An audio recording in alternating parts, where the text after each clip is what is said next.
Hello, welcome to Unicorn Princess Tarot. So, ito yung reading natin for Leo. Sun, Rising, Venus, Jupiter, Leo. Take only what resonates.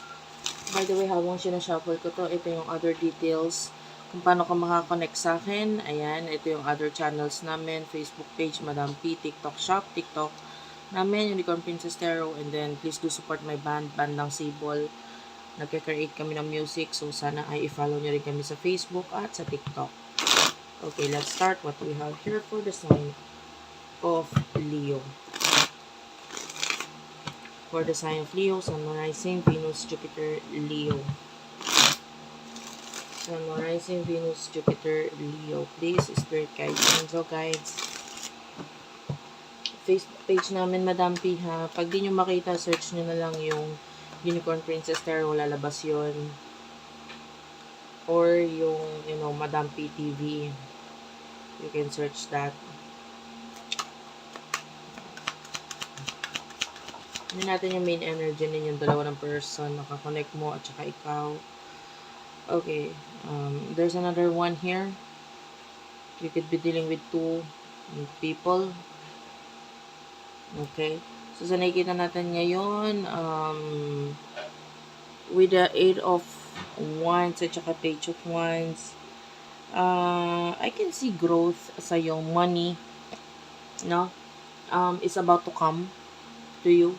Kung yung iba dumating na, yung iba paparating pa lang, and pwedeng ito through mail, through email, messages, call, ganyan. This is huge amount of money, and yung iba maybe through the use of social media, etc. Doon natin nakikita yung money eh. And I feel like the person nakakonect mo ngayon is currently stuck sa situation, but in the future, parang it's not yet finished sa inyong dalawa. Meron lang siyang pinagkakaistakan ngayon. And there's something here, someone here in the picture, yung iba sa inyo lalo na, this could be another person or maybe this is a friend na nakikita natin medyo nabago yung, pwedeng nabago yung pananaw mo sa kanya or baliktad, siya yung nabago yung pananaw niya sa'yo. And then with the Seven of Swords, this person, pwedeng gusto mo siyang mawala sa buhay mo or ikaw itong gustong umalis sa kanya or mawala sa kanya. But whoever this person is very greedy. Parang gusto niya ng money, gusto niya ng nakikitaan ka niya ng potential or something, like mas more on money ang nakikita niya sa'yo. So if this is love, pwedeng ganon, may involvement ng money, no, kung related sa sa pag-ibig. Nakikita natin na parang etong person na to, let's just say na siya yung yung gusto mong alisan. Okay, kasi medyo magulo, pero yung iba vice versa yung reading, ha. Parang nakikita natin, gusto mo alisan tong taon to kasi masyado na siyang greedy, and parang nakikita mo na parang pera na lang kasi yung habol niya sa'yo. Okay, anyway, ano yung emotions niyo sa isa't isa? For the sign of Leo.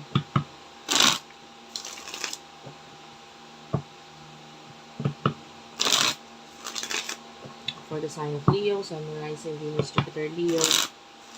Ano yung emotions niyo sa isa't isa? For the sign of Leo, for the sign of Leo, for the sign of Leo, Sun, Rising, Venus, Jupiter, Leo. Okay, for the sign of Leo, Sun, Rising, Venus, Jupiter, Leo.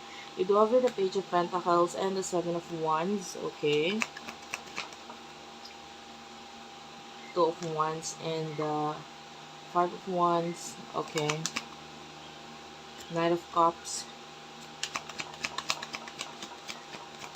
Since tatlo yung energy dito, guys,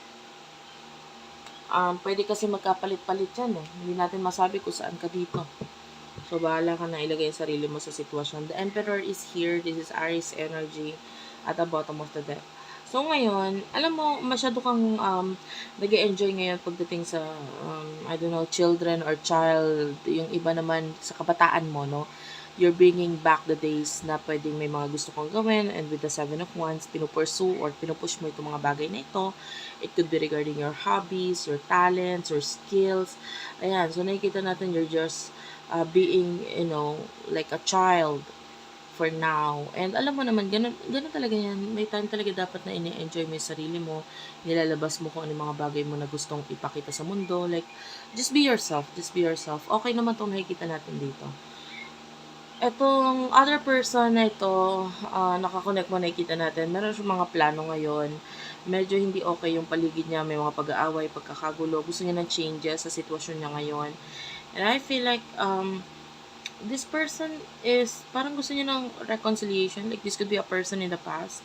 Sabi ko nga, pwedeng stuck lang siya sa situation niya ngayon, pero may nakikita siya, or etong person na to is someone na hindi pa tapos yun sa inyo. There's future between the two of you. Pero sa ngayon, medyo hindi pa siya makaalis sa situation niya na nakakapagpahirap sa kanya. Pero ito, may pag-aaway, pagkakagulo sa sitwasyon niya ngayon.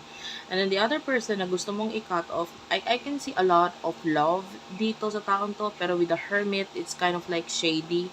Kind of love.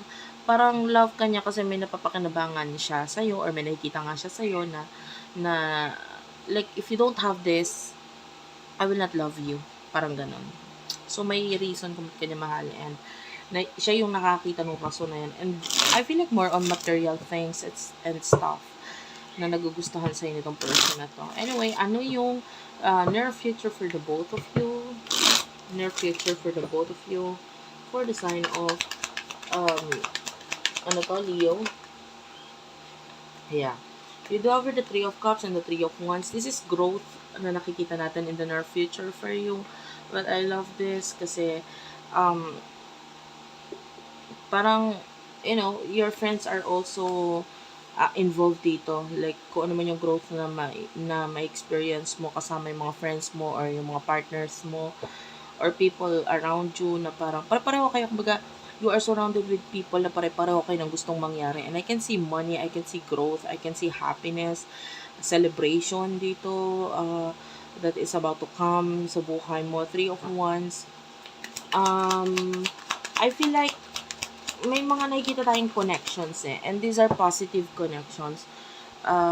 Could be may mga taong makakonect ka, and then these people will be like part of your success, and then parang involved din yung mga friends sa mga kaibigan mo. Like, sila yung mga taong nasa paligid mo ngayon, nakikita natin na parang pati sila makikinabang din dito, parang lahat, this could be a team, no? Team na magkakaroon ng success. So, whatever team you are in with right now, nakakita tayo na pare-pareho kayo ng mga pinupush, pareho kayo ng goals, pareho kayo ng mga gusto mangyari, and then, yung pagtutulungan ninyo can help you all na ma-reach yung mga bagay na gusto nyong ma-reach dito sa